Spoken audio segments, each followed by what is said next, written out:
नमस्कार। प्रादेशिक समाचार बुलेटिन के साथ मैं शुभ्रा भट्टाचार्य। और अब पेश है आज के मुख्य समाचार। प्रधानमंत्री नरेंद्र मोदी ने शिक्षा, कौशल और उद्यमिता को बढ़ावा देने के लिए 62,000 करोड़ रुपए से अधिक की युवा केंद्रित विभिन्न योजनाओं का शुभारंभ किया। केंद्रीय गृह मंत्री अमित शाह ने कहा कि नक्सलियों से कोई वार्ता नहीं होगी, नक्सली आत्मसमर्पण करें, नहीं तो सुरक्षा बल उन्हें कड़ा जवाब देंगे। केंद्रीय गृह मंत्री ने बस्तर और सरगुजा संभाग के 250 गांवों तक बस सुविधा पहुंचाने के लिए मुख्यमंत्री ग्रामीण बस सेवा का शुभारंभ किया। साथ ही महतारी वंदन योजना की 20वीं किश्त भी जारी की। और राज्य सरकार ने प्रदेश के सभी नगरीय निकायों को खुदाई कार्यों की जानकारी सी बर्ड मोबाइल ऐप पर अनिवार्य रूप से अपलोड करने के निर्देश दिए। अब समाचार विस्तार से। प्रधानमंत्री नरेंद्र मोदी ने युवाओं के लिए 62,000 करोड़ रुपए से अधिक की लागत वाली विभिन्न पहलों का शुभारंभ किया।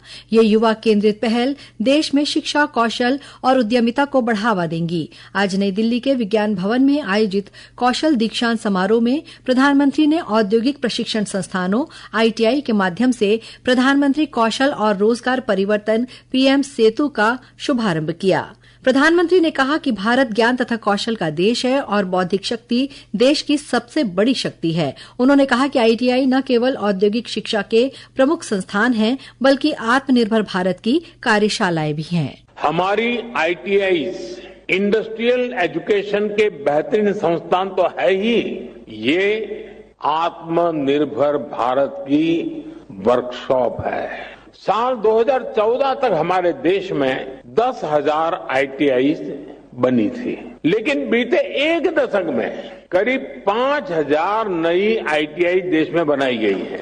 प्रधानमंत्री ने कहा कि PM सेतु योजना के अंतर्गत प्रशिक्षण संस्थानों को उन्नत बनाया जाएगा और आधुनिक मशीनों से सुसज्जित किया जाएगा। श्री मोदी ने कहा कि PM सेतु देश के युवाओं को दुनिया की कौशल आवश्यकताओं के साथ जोड़ेगा।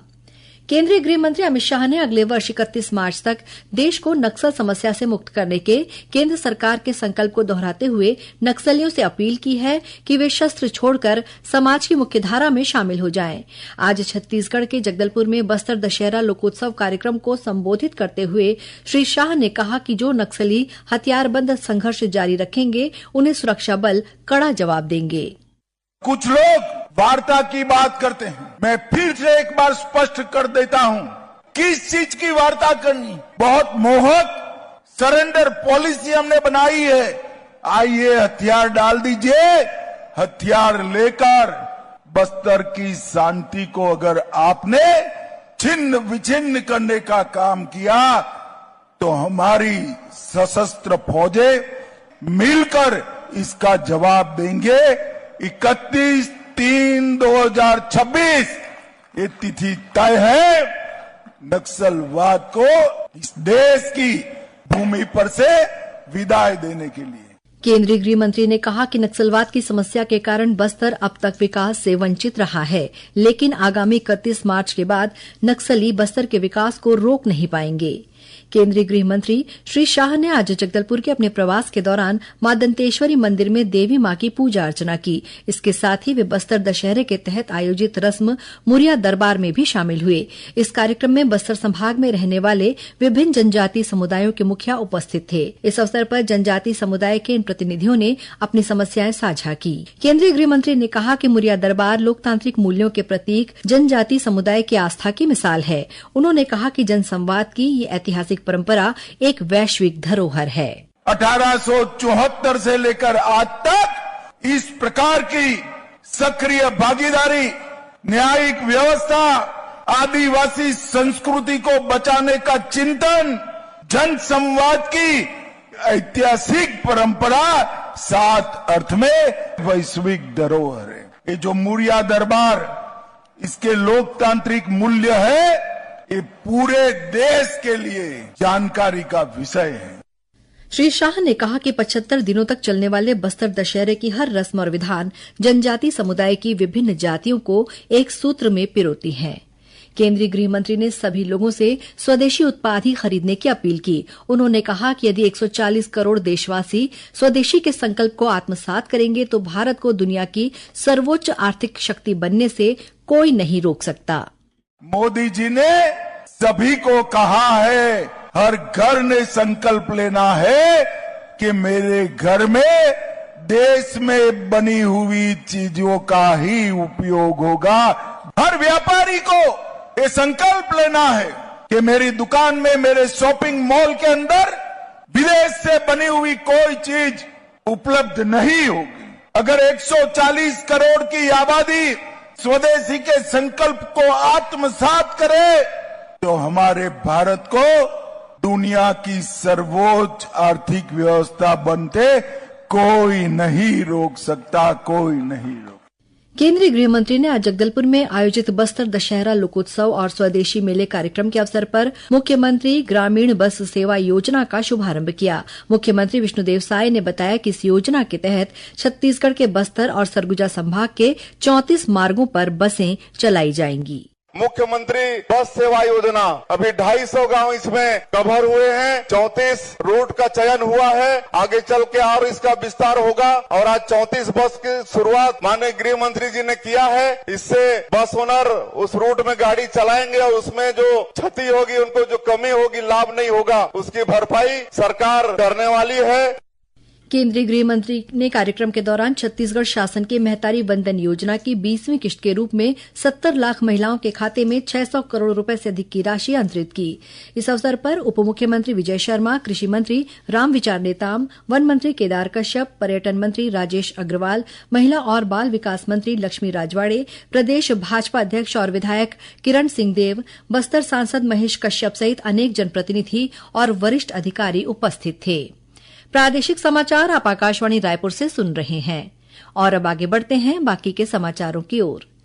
केंद्रीय कृषि मंत्री शिवराज सिंह चौहान ने केंद्रीय कृषि विश्वविद्यालयों में स्नातक की 20% सीटें अखिल भारतीय प्रतियोगी परीक्षा के माध्यम से भरने की घोषणा की है। भारतीय कृषि अनुसंधान परिषद एक राष्ट्र एक कृषि एक टीम की भावना के अनुरूप ये परीक्षा आयोजित करेगी। इस पहल से कक्षा 12वीं में जीव विज्ञान, रसायन विज्ञान, भौतिकी, गणित या कृषि पढ़ने वाले छात्र ICAR राष्ट्रीय प्रवेश परीक्षा CUET के माध्यम से प्रवेश प्राप्त कर सकेंगे।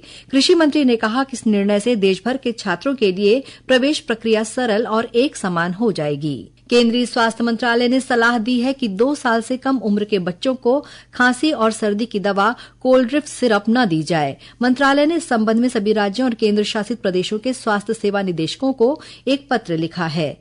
परामर्श में कहा गया है कि आमतौर पर 5 साल से कम उम्र के बच्चों के लिए इन दवाओं की सलाह नहीं दी जाती है। इससे अधिक उम्र के बच्चों के लिए खांसी और सर्दी की दवा का इस्तेमाल सावधानीपूर्वक डॉक्टर की सलाह तथा कड़ी निगरानी के बाद ही किया जाना चाहिए।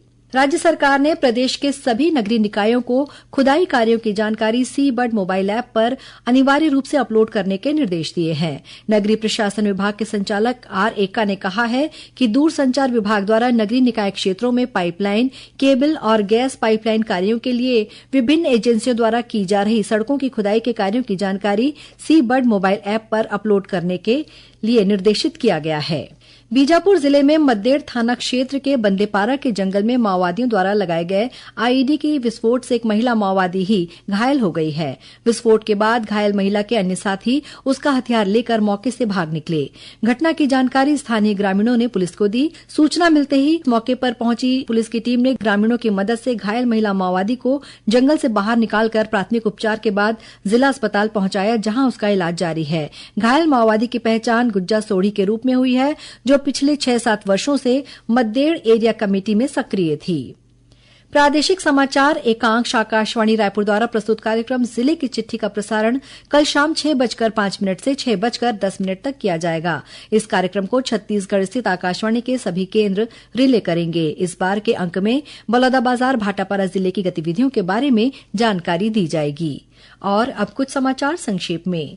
रायपुर के सदर बाजार इलाके में एक सराफा व्यापारी के हाथ पैर बांधकर अज्ञात आरोपियों ने 46 किलो चांदी के जेवर लूट लिए। इसकी कीमत करीब 1.5 करोड़ रुपए बताई गई है। घटना की जानकारी मिलते ही पुलिस मौके पर पहुंची और इलाके में नाकेबंदी कर आरोपियों की तलाश शुरू कर दी है।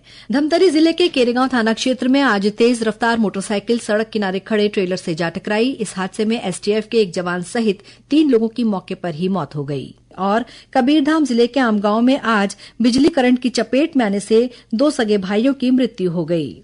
अंत में मुख्य समाचार एक बार फिर। प्रधानमंत्री नरेंद्र मोदी ने शिक्षा, कौशल और उद्यमिता को बढ़ावा देने के लिए 62,000 करोड़ रुपए से अधिक की युवा केंद्रित विभिन्न योजनाओं का शुभारंभ किया। केंद्रीय गृह मंत्री अमित शाह ने कहा कि नक्सलियों से कोई वार्ता नहीं होगी, नक्सली आत्मसमर्पण करें, नहीं तो सुरक्षा बल उन्हें कड़ा जवाब देंगे। केंद्रीय गृह मंत्री ने बस्तर और सरगुजा संभाग के 250 गांवों तक बस सुविधा पहुंचाने के लिए मुख्यमंत्री ग्रामीण बस सेवा का शुभारंभ किया। साथ ही महतारी वंदन योजना की 20वीं किश्त भी जारी की और राज्य सरकार ने प्रदेश के सभी नगरीय निकायों को खुदाई कार्यों की जानकारी सी बर्ड मोबाइल ऐप पर अनिवार्य रूप से अपलोड करने के निर्देश दिए। इसी के साथ प्रादेशिक समाचार बुलेटिन समाप्त हुआ। नमस्कार।